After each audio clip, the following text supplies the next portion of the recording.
قرآن فجر يا أخي مشهود، والخير في صفحاته معقود، فاحرص على القرآن لا تبخل به، فالخير دوما للورى مردود. نحمده ونصلي على رسوله الكريم، أما بعد، فقد قال الله تبارك وتعالى في القرآن المجيد والفرقان الحميد: أعوذ بالله من الشيطان الرجيم، بسم الله الرحمن الرحيم. إنا نحن نزلنا الذكر وإنا له لحافظون. صدق الله العظيم وصدق رسوله النبي الكريم، ونحن على ذلك لمن الشاهدين والشاكرين، والحمد للہ رب العالمین. محترم و مکرم سامعین و ناظرین حضرات، آج کی اس نشست میں آپ حضرات کے سامنے پہلے پارے کا مختصر خلاصہ پیش کرنے کی کوشش کروں گا. اللہ تعالیٰ سے دعا ہے کہ اللہ تعالیٰ مجھے صحیح کہنے اور ہم سب کو اس پر عمل کرنے کی توفیق عطا فرمائے، اور ہمارے اس عمل کو اپنی بارگاہ کے اندر قبول فرمائے. محترم حضرات، قرآن کریم کی ابتدا سورۃ الفاتحہ سے ہوتی ہے. سورۃ الفاتحہ مکی سورہ ہے اور اس کے اندر 7 آیات کریمہ ہیں. پہلی 3 آیات کے اندر اللہ تعالیٰ کی حمد، ثنا اور تعریف کا بیان ہے. چوتھی آیت کے اندر انسان کا اپنے خالق اور مالک سے یہ عہد و پیمان ہوتا ہے: یا اللہ، ہم آپ کی ہی عبادت کریں گے، آپ ہی سے مدد طلب کریں گے. اس کے بعد بقیہ 3 آیات کے اندر انسان اللہ تعالیٰ سے دعا کرتا ہے: یا اللہ، مجھے سیدھا راستہ دکھا، ان لوگوں کا راستہ جن پر آپ کا انعام ہوا ہے، ان لوگوں کا راستہ نہیں جن لوگوں پر آپ کا غضب نازل ہوا ہے اور جو لوگ گمراہ ہوئے ہیں. آگے اللہ تعالیٰ کی طرف سے جواب آتا ہے: اے بندے، اگر تو سیدھا راستہ چاہتا ہے، اگر تو کامیاب ہونا چاہتا ہے، تو اپنی زندگی قرآن کے مطابق گزار لے تو کامیاب ہو جائے گا. ھدی للمتقین سورۃ الفاتحہ کے اندر انسان اللہ تعالیٰ سے مانگتا ہے: اہدنا الصراط المستقیم، یا اللہ مجھے سیدھا راستہ دکھا. اللہ تعالیٰ کی طرف سے جواب آتا ہے: الف لام میم ذالک الکتاب لا ریب فیہ ھدی للمتقین. اے بندے،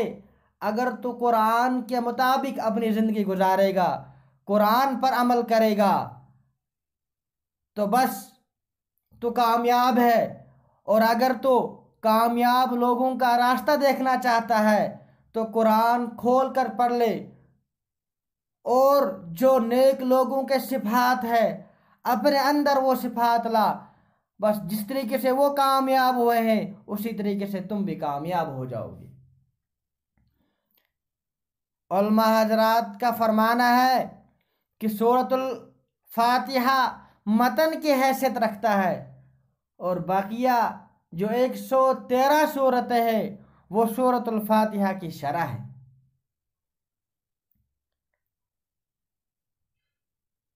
اس کے بعد سورۃ البقرہ شروع ہوتی ہے، اور سورۃ البقرہ مدنی سورہ ہے. اس کے اندر 286 آیات کریمہ اور 40 رکوع ہے، جس میں 16 رکوع پہلے پارے پر مشتمل ہے۔ پہلے 2 رکوع کے اندر یعنی 20 آیات کے اندر اللہ تعالیٰ نے 3 طرح کے جماعتوں کا، فرقوں کا، طبقوں کا تذکرہ فرمایا ہے۔ پہلے مسلمانوں کا اور ان کی کچھ صفات کا، مثلا وہ غیب کی چیزوں پر ایمان رکھتے ہیں، جنت ہے، دوزخ ہے، حشر نشر، حساب، ان چیزوں پر وہ ایمان رکھتے ہیں، نماز قائم کرتے ہیں، زکوٰۃ دیتے ہیں، سابقہ آسمانی کتب پر ایمان لاتے ہیں، آخرت کی تصدیق کرتے ہیں۔ اس کے بعد اللہ تعالیٰ نے 2 آیات کریمہ کے اندر پکے جو اٹل قسم کے کافر نہ ماننے والے ہیں، اللہ تعالیٰ نے ان کا تذکرہ فرمایا ہے اور ان کی کچھ صفات کا بیان فرمایا ہے۔ مثلا اللہ تعالیٰ نے ان کے دلوں کے اوپر اور ان کے کانوں کے اوپر مہر لگا دی ہے اور ان کی آنکھوں کے اوپر پردہ ڈال کے رکھا ہے۔ اس کے بعد اللہ تعالیٰ نے منافقین کا تفصیلی تذکرہ فرمایا ہے اور ان کے کچھ صفات کا، مثلا وہ جھوٹ بولتے ہیں، دھوکہ دینے کی کوشش کرتے ہیں، حالانکہ ان کو اس بات کا احساس نہیں ہے کہ ان کو خود دھوکہ لگ جاتا ہے، اور وہ قلبی بیماریوں کے اندر مبتلا ہے، اور اہل ایمان کا مذاق اڑاتے ہیں، زمین کے اندر فتنہ فساد برپا کرنے کی کوشش کرتے ہیں۔ یہ وہ لوگ ہیں جب مسلمانوں کی صفوں میں آتے ہیں اپنے آپ کو مسلمان ظاہر کرتے ہیں، اور جب کفار کی صفوں میں داخل ہوتے ہیں تو اپنے آپ کو کفار ہی ظاہر کرتے ہیں۔ در حقیقت میں نہ تو یہ ان کے ساتھ ہے نہ یہ مسلمانوں کے ساتھ ہے۔ اس کے بعد اللہ تعالیٰ نے یا ایھا الناس اعبدوا ربکم الذی خلقکم والذین من قبلکم لعلکم تتقون، یہاں سے توحید کی دعوت دی ہے۔ اس کے بعد اللہ تعالیٰ نے فرمایا فلا تجعلوا للہ اندادا وانتم تعلمون، اے لوگو اللہ کے ساتھ کسی کو شریک مت کرو۔ آگے اللہ تعالیٰ نے جو لوگ قرآن کے متعلق شکوک اور شبہات میں پڑے ہوئے ہیں، جو لوگ قرآن کو منزل من اللہ نہیں مانتے ہیں، جن لوگوں کا یہ گمان ہے کہ نعوذ باللہ قرآن منزل من اللہ نہیں ہے، قرآن اللہ تعالیٰ کی طرف سے اتارا ہوا نہیں ہے، تو اللہ تعالیٰ نے ان لوگوں کو کھلا چیلنج دے دیا، اگر تم لوگوں کو ایسا لگتا ہے تو اپنے اور بہت سارے جتنے بھی معاونین اور مددگار ہو سکتے ہیں ان تمام کو بلاؤ اور تم بھی اس جیسا کلام پیش کرو، اور اگر تم پیش نہ کر سکو وَلَن تَفْعَلُوا، تو تم ہرگز نہیں کر پاؤ گے، تو پھر تمہیں چاہیے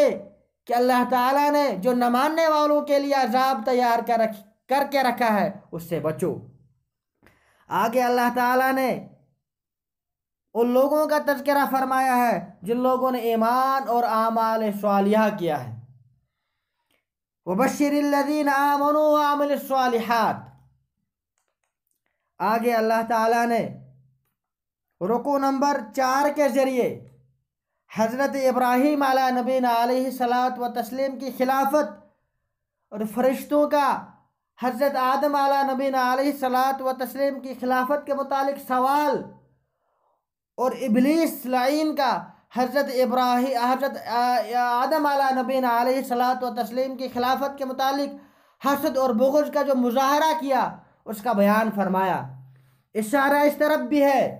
علماء کرام نے بیان فرمایا کہ جس طرح ملائکہ نے سوال کیا، شکوک اور شبہات تھے ان کو، اسی طریقے سے کچھ لوگ ایسے ہیں کہ ان کو بھی حضور صلی اللہ علیہ وسلم کے رسالت اور نبوت کے متعلق شکوک اور شبہات ہے، لیکن جو ہی ان کے سامنے سوال کا جواب آ جائے گا، ان کے شکوک اور شبہات کا ازالہ کیا جائے گا، وہ فوراً آپ کے مطیع و فرما بردار ہو جائیں گے۔ لیکن کچھ لوگ ایسے ہیں کہ ان کے دلوں کے اندر حسد اور بغض ہے، اور ان کے شکوک کا، ان کے شبہات کا ازالہ کرنے کے بعد بھی وہ آپ کے مطیع فرما بردار نہیں ہوں گے۔ جس طرح ابلیس لعین حضرت آدم علیہ نبینا علیہ صلاۃ و تسلیم کی خلافت ماننے سے اس نے انکار کیا، اسی طریقے سے کچھ لوگ ایسے ہوں گے، مثلا یہود اور کفار مکہ میں سے کچھ لوگ جن کے شکوک اور شبہات کا ازالہ کیا گیا، جن کو تسلی بخش جواب دیے گئے، لیکن پھر بھی انہوں نے حضور صلی اللہ علیہ وسلم کی اطاعت قبول نہیں کی، انہوں نے حضور صلی اللہ علیہ وسلم کا دامن نہیں تھاما۔ اس کے بعد اللہ تعالیٰ نے حضرت آدم اور حضرت حوا علیہ السلام کا تذکرہ فرمایا۔ در حقیقت اگر یہ واقعہ رونما نہ ہوتا تو یہ دنیا آباد نہ ہوتی، یہ کائنات نہ ہوتی، اس طریقے سے آپ اور میں نہ ہوتے۔ اشارہ اس طرف بھی ہے، حق اور باطل کی کشمکش یہ آج سے نہیں بلکہ روز اول ہی سے ہے۔ اس کے بعد رکوع نمبر 5 میں اللہ تعالیٰ نے بنی اسرائیل کا تفصیلی تذکرہ فرمایا ہے۔ یہاں سے لے کر تقریباً پورا پارا یہود ہی کے ان کے تذکرے پر مشتمل ہے۔ اللہ تعالیٰ نے کس طریقے سے انعامات کی بارش ان پر کی، اور کس طریقے سے انہوں نے اللہ تعالیٰ کی نعمتوں کی ناقدری اور ناشکری کی، اور پھر کس طریقے سے اللہ تعالیٰ نے جو اپنی نعمتیں ان پر کی تھی، اللہ تعالیٰ نے کس طریقے سے ان کو چھین لیا، اور اللہ تعالیٰ نے جو ان کو خلافت اور امامت سے نوازا تھا، دنیا اور آخرت کی سرداری جو عطا کی تھی، اللہ تعالیٰ نے وہ خلافت کس طریقے سے ان سے چھین لی۔ اللہ تعالیٰ نے فرمایا وَأَوْفُوا بِعَهْدِي أُوفِ بِعَهْدِكُمْ وَإِيَّايَ فَارْهَبُونَ کہ میں نے تم سے وعدہ لیا ہے کہ تم حضور صلی اللہ علیہ وسلم پر ایمان لاؤ گے۔ حضور صلی اللہ علیہ وسلم کی نشانیاں تورات کے اندر، انجیل کے اندر موجود ہیں۔ تم حضور صلی اللہ علیہ وسلم کے متعلق پیشن گوئیاں اچھی طرح پڑھ چکے ہو، لیکن حضور صلی اللہ علیہ وسلم کی نشانیاں تم ان کو چھپاتے ہو، ان کے اندر تحریف کرتے ہو، ان کے اندر گڑمڑ کرتے ہو، ان کو تبدیل کر دیتے ہو۔ آگے اللہ تعالیٰ نے اس چیز کا تفصیلی تذکرہ کیا کہ اللہ تعالیٰ نے کس طریقے سے بنی اسرائیل کو طرح طرح کی نعمتوں سے نوازا تھا۔ مثلا اللہ تعالیٰ نے بکثرت انبیاء پیدا فرمائے، اللہ تعالیٰ نے انہیں دنیاوی خوشحالی عطا فرمائی، اللہ تعالیٰ نے انہیں توحید اور ایمان کی دولت سے نوازا، اللہ تعالیٰ نے فرعون کے مظالم سے نجات دی، اللہ تعالیٰ نے فرعون کو غرق کر دیا، اللہ تعالیٰ نے اس کے لشکر کو بھی غرق کر دیا۔ وادی سینا کے اندر جب بے سر و سامان تھے، کھانے پینے کے لیے کچھ بھی نہیں تھا، اللہ تعالیٰ نے من سلوا نازل فرما دیا، اور سایہ کے لیے کچھ نہ تھا تو اللہ تعالیٰ نے بادلوں کے ذریعے سایہ کا انتظام کر دیا، پینے کے لیے کچھ نہ تھا تو اللہ تعالیٰ نے 12 چشمے جاری کر دیے۔ لیکن پھر کس طریقے سے ان لوگوں نے اللہ تعالیٰ کی نعمتوں کی ناقدری کی، کس طریقے سے اللہ تعالیٰ کی نعمتوں کی ناشکری کی، اس کا آگے بیان فرمایا کہ انہوں نے حضور صلی اللہ علیہ وسلم کی نبوت کا انکار کر دیا، حضور صلی اللہ علیہ وسلم کی رسالت کے متعلق جو پیشن گوئیاں تھیں ان کو چھپاتے ہیں، بچڑے کو معبود بنا لیا۔ وادی سینا کے اندر بے صبری، حرص، طمع، لالچ کا مظاہرہ کیا، اور شہر ارحا کے اندر جب اللہ تعالیٰ نے ان کو داخل ہونے کا حکم دیا کہ عاجزی کے ساتھ، انکساری کے ساتھ اللہ تعالیٰ سے اپنے گناہوں کی معافی مانگتے رہنا، اس طریقے سے داخل ہونا، لیکن یہ کس طریقے سے تکبر کے ساتھ، متکبرانہ چال کے ساتھ داخل ہوئے، اور انبیاء علیہ السلام کو نعوذ باللہ انہوں نے قتل کیا، اور بار بار یہ عہد و وعد کو توڑتے رہے، اور ان کے دل سخت ہو گئے تھے۔ اللہ تعالیٰ کے کلام میں انہوں نے لفظی اور معنوی تحریف کر دی، شریعت کے بعض احکام کو مانتے تھے اور بعض سے انکار کرتے تھے، اور مقرب فرشتوں سے بیزاری کا اظہار کرنے لگے، اور جادو سیکھنے لگے، اور جادو کے ذریعے میاں بیوی کے درمیان جدائیگی پیدا کرنے کی کوشش کرنے لگے، اور ان تمام بدعملیوں کے باوجود اپنے آپ کو جنت کا ٹھیکیدار کہنے لگے، اور یہ کہنے لگے جنت میں بس صرف ہمارا اجارہ ہے، جنت میں یہود و نصارہ کے علاوہ کوئی نہیں جائے گا۔ یہود کہنے لگے بس ہم ہی جائیں گے، اور نصارہ کہنے لگے کہ جنت کے اندر بس صرف ہم جائیں گے، ہمارے علاوہ کوئی نہیں جائے گا۔ آگے اللہ تعالیٰ نے حضرت ابراہیم علیہ نبینا علیہ الصلاۃ والتسلیم کا تذکرہ فرمایا، آیت نمبر 121 سے آگے، کہ دیکھو اللہ تعالیٰ نے حضرت ابراہیم علیہ نبینا علیہ الصلاۃ والتسلیم کو کس طریقے سے آزمایا۔ والد کی بت پرستی سے بیزاری کا معاملہ ہو، یا آزمائش ہو، یا قوم سے ٹکراؤ، یا وہ آزمائش ہو، یا پھر نمرود سے بحث و مباحثہ اور مناظرے، اس کا امتحان اور آزمائش ہو، یا پھر آگ میں ڈالے جانے کا وہ جو آزمائش ہے وہ ہو، یا پھر اپنے بیوی بچوں کو بے آب و گیا وادی میں چھوڑے جانے کی آزمائش ہو، یا اپنے پیارے لخت جگر کو اپنے ہاتھوں سے ذبح کرنے کی آزمائش ہو۔ اللہ تعالیٰ نے طرح طرح کی آزمائشوں میں حضرت ابراہیم علیہ نبینا علیہ الصلاۃ والتسلیم کو مبتلا فرمایا، لیکن حضرت ابراہیم علیہ نبینا علیہ الصلاۃ والتسلیم ان تمام آزمائشوں کے اندر سرخرو ہو کر نکلے، ان تمام امتحانات کے اندر اعلیٰ درجات سے، اعلیٰ امتیازی نمرات سے کامیاب ہوئے۔ تو پھر حضرت ابراہیم علیہ نبینا علیہ الصلاۃ والتسلیم نے چند دعائیں مانگی کہ اللہ اس وادی کو امن کا گہوارہ بنا دے، یہاں کے رہنے والوں کو پھلوں کا رزق عطا فرما، اور جو سب سے بڑی خاص طور پہ دعا مانگی کہ اللہ قریش کی نسل میں کسی ایسی ذات کو مبعوث فرما، ربنا وبعث فیہم رسولا، یا اللہ ان میں کسی پیغمبر کو مبعوث فرما جو ان کا تزکیہ کرے، جو ان کو سیدھا راستہ بتائے، جو آپ کی آیات کی تلاوت ان کے سامنے کرے۔ اشارہ اس طرف تھا۔ اب دیکھو حضرت ابراہیم علیہ نبینا علیہ الصلاۃ والتسلیم کی دعا حضور صلی اللہ علیہ وسلم کے متعلق قبول ہوئی ہے۔ حضور صلی اللہ علیہ وسلم حضرت ابراہیم علیہ نبینا علیہ الصلاۃ والتسلیم کی دعاؤں کا ثمرہ ہے۔ حضور صلی اللہ علیہ وسلم تو حضرت ابراہیم علیہ نبینا علیہ الصلاۃ والتسلیم کی دعاؤں کا ہی نتیجہ ہے، لہذا حضور صلی اللہ علیہ وسلم کی اطاعت قبول کرو۔ اشارہ اس طرف بھی ہے کہ تم میں سے ہر ایک، چاہے وہ کفار ہو، یہود ہو، نصارہ ہو، تم میں سے ہر ایک آدمی اپنی جگہ یہ بتاتا ہے کہ میں ملت ابراہیمی پر ہوں، میں ملت حنیفی پر ہوں۔ ذرا دیکھو تو حضرت حضور صلی اللہ علیہ وسلم کی دعوت تو ملت ابراہیمی کی دعوت ہے، لہذا حضور صلی اللہ علیہ وسلم کی دعوت کو قبول کرو۔ اگر تم واقعتاً اپنی اس بات میں سچے ہو کہ ہم ملت ابراہیمی پر ہے، تو حضور صلی اللہ علیہ وسلم کی دعوت بھی تو ملت ابراہیمی کی دعوت ہے، اور حضور صلی اللہ علیہ وسلم تو حضرت ابراہیم علیہ نبینا علیہ الصلاۃ والتسلیم کی دعاؤں کا ثمرہ ہے، لہذا حضور صلی اللہ علیہ وسلم کی اطاعت کو اور ان کی دعوت کو قبول فرماؤ۔ آگے اللہ تعالیٰ نے اس چیز کا بیان فرمایا کہ تم حضرت یعقوب علیہ نبینا علیہ الصلاۃ والتسلیم کے اولاد میں سے ہو۔ ذرا وہ وقت یاد کرو کہ حضرت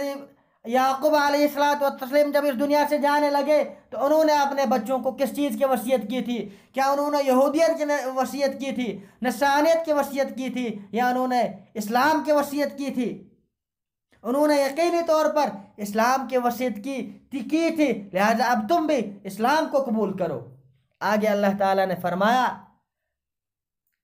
فَإِنْ آمَنُوا بِمِثْلِ مَا آمَنْتُمْ بِهِ فَقَدِ اهْتَدَوْا، اگر یہ لوگ اس طرح ایمان لائیں گے جس طرح صحابہ کرام نے ایمان لایا ہے تو یہ لوگ دنیا اور آخرت کے اندر کامیاب ہو جائیں گے، اور اگر اس طرح کامیاب نہیں ہوں گے تو پھر اللہ تعالیٰ ان سے خود نمٹ لے گا۔ فَسَيَكْفِيكَهُمُ اللَّهُ، اللہ تعالیٰ ان کو دنیا کے اندر بھی ذلیل کرے گا، آخرت کے اندر بھی ذلیل کرے گا۔ لہذا اپنی جگہ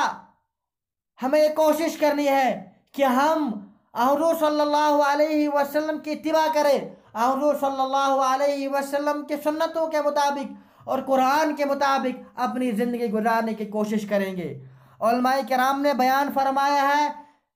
کہ متعدد انبیاء، تقریباً 12,000 یا اس سے بھی زیادہ انبیاء علیہ السلام جو ہے حضرت یعقوب علیہ نبینا علیہ الصلاۃ والتسلیم کی اولاد میں پیدا ہوئے، لیکن اس کے باوجود بھی جب ان لوگوں نے، یہود نے، اللہ اور اللہ جل شانہ کے احکام کو چھوڑ دیا تو اللہ تعالیٰ نے نبوت چھین لی، اللہ تعالیٰ نے خلافت چھین لی، اللہ تعالیٰ نے دنیا اور آخرت کی امامت چھین لی۔ لہذا آدمی کو کبھی بھی اس چیز کا یہ غرور نہیں ہونا چاہیے کہ میں فلاں خاندان سے ہوں، فلاں قبیلے سے ہوں۔ یہاں قبیلہ نہیں چلتا ہے، بلکہ یہاں اللہ اور اللہ کے رسول صلی اللہ علیہ وسلم کے اطاعت چلتی ہے۔ ان اکرمکم عند اللہ اتقاکم۔ اللہ تعالی ہمیں اپنے اتباع اور حضور صلی اللہ علیہ وسلم کی اتباع نصیب فرمائے۔ وآخر دعوانا الحمد للہ رب العالمین۔